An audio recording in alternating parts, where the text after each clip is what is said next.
The drash this week I'm entitling Questions About Shechem. The story of Shechem, the very difficult story, is in this week's Parsha of Vayishlach. So first, let's just talk about the facts of the episode. Dinah, a sister of the Bnei Yaakov, takes a walk and she goes to the city of Shechem, where she is forcibly seduced by Shechem, one of the leaders of the city. So Shechem and his father Hamor come to the house of Yaakov to find a settlement, to reach some kind of an agreement over what is to be done. So Hamor, Shechem's father, says Shechem loves Dinah and wants to marry her. He proposes that Shechem be permitted to marry Dinah, and that monetary values be included, and that in the long term, Shechem and the Bnei Yaakov should combine forces and share their assets and intermarry. And so the brothers answer this proposal with deception. Vayanu Bnei Yaakov es Shechem ve'es Hamor b'mirma, with deception. And they suggest two possibilities. One is that Shechem will the adult males will have to circumcise themselves, and then the two peoples could combine. And the second possibility is that Shechem doesn't circumcise their males. The brothers would come in and take Dinah and leave. So here, the demand for circumcision is the deception. The brothers didn't think that Shechem would accept the circumcision, but in no condition would they allow Dinah to marry Shechem, because Dinah was defiled by Shechem, asher as timei as hakosa, and so her status was undermined by this incident. The brothers wanted Dinah back. So in the end, Shechem accepts the circumcision, and right after it's done, Levi and Shimon implement revenge on the males of Shechem by killing all the males. And then we know that Yaakov gets angry at Levi and Shimon for causing him insecurity with the neighboring peoples who apparently are retaliating or could retaliate in defense of Shechem against the Bnei Yaakov. So first of all, there's a general issue, which is a timely issue for us as well. Doing what you perceive as right leads to bad consequences. So there has to be a trade-off between those. Which is more important? Now the Ramban asks a couple of questions about this incident, and he in these questions and in the answers to them, he tends to take Yaakov's side in relation to his sons. First of all, Yaakov was there when the brothers spoke about mirma, about deception. So why did Yaakov get angry at Levi and Shimon when they acted in revenge? And the second point is, the brothers all seem to agree with the deception. So why did only Levi and Shimon carry out their revenge, causing their father's anger? So to answer these questions, first of all, we have to acknowledge the following. First of all, as I said before, the brothers didn't think that Shechem would go through with the circumcision. They thought that the deception the asking for the circumcision, demanding it, would discourage Shechem from going ahead. Secondly, in any case, the brothers were never going to allow the marriage of Dinah to Shechem. But they never actually said this, apparently to avoid angering Shechem. The brothers hoped they could get Dinah and just leave. And the fourth point is that Levi and Shimon seem to have acted really on their own when they imposed revenge on Shechem. Now, there seems to be a settled view which the Ramban talks about, and it includes some very, very, very influential and very highly respected commentators and decisors who say that the citizens of Shechem deserved really to die. Now, what's the logic of this? The logic has to do with violation of one or two of the Sheva mitzvos b'nei Noach. We know that the non-Jews had seven mitzvos. Among them are the prohibition against murder, Aver min hachai, eating meat without that's live.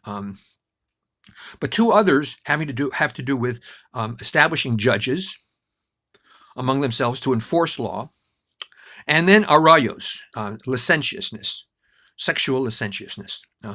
And so the decisors, the commentators, including the Rambam, argue that the people of Shechem violated at least two of these, either the dayanim, which they did not have, or the licentiousness. And then the people of Shechem did not act to stop the immorality of Shechem.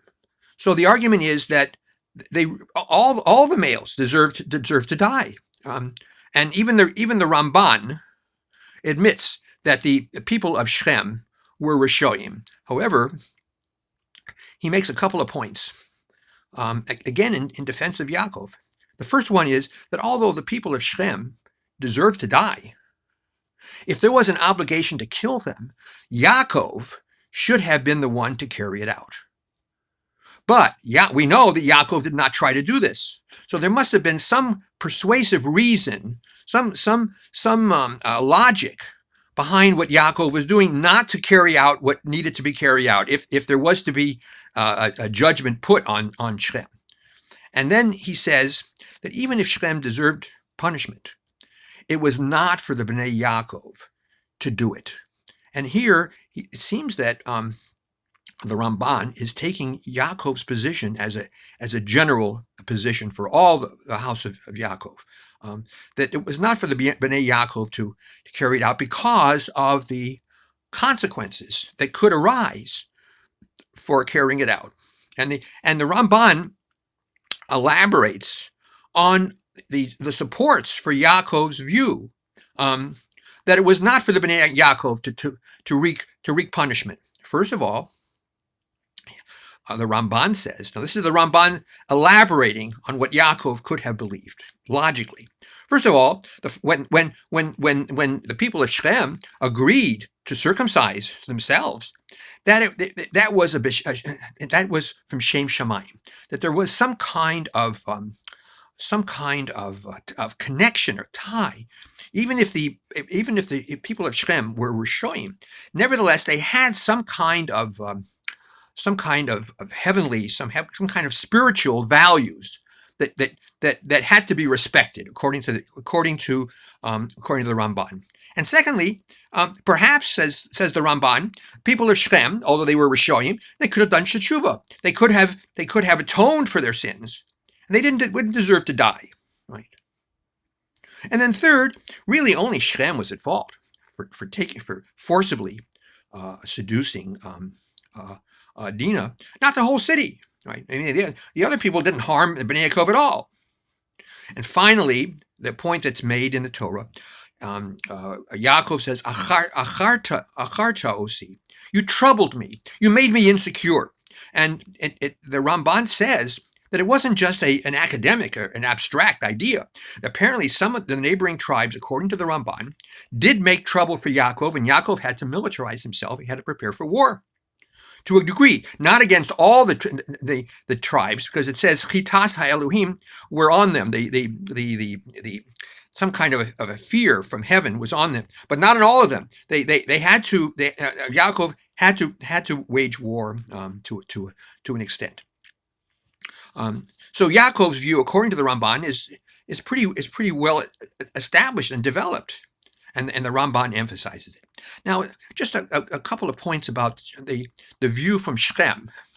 And the Abarbanel summarizes some of these views. Now, not that he supports it, but he summarizes it. Circumcision would protect them against retaliation, against trouble. And second, he emphasizes the fact that the Bnei Yaakov would not do anything without their father's approval.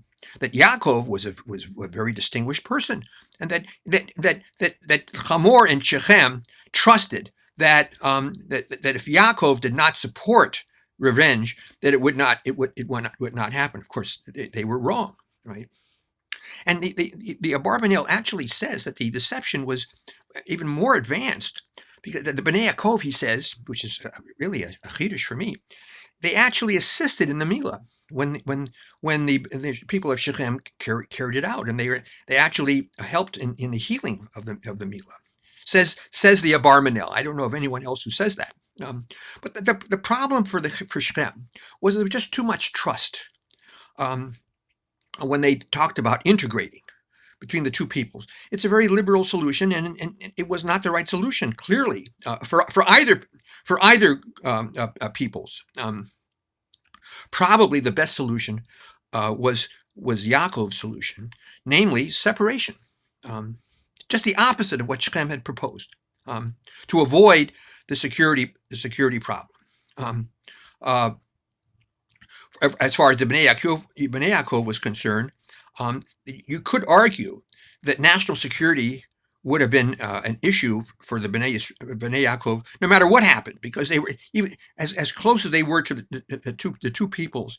There was bound to be trouble along the in the long run. In fact, I've heard Rabbi Soloveitchik actually say that the revenge killing was really defensible by national security considerations. Although this is not the Ramban's view.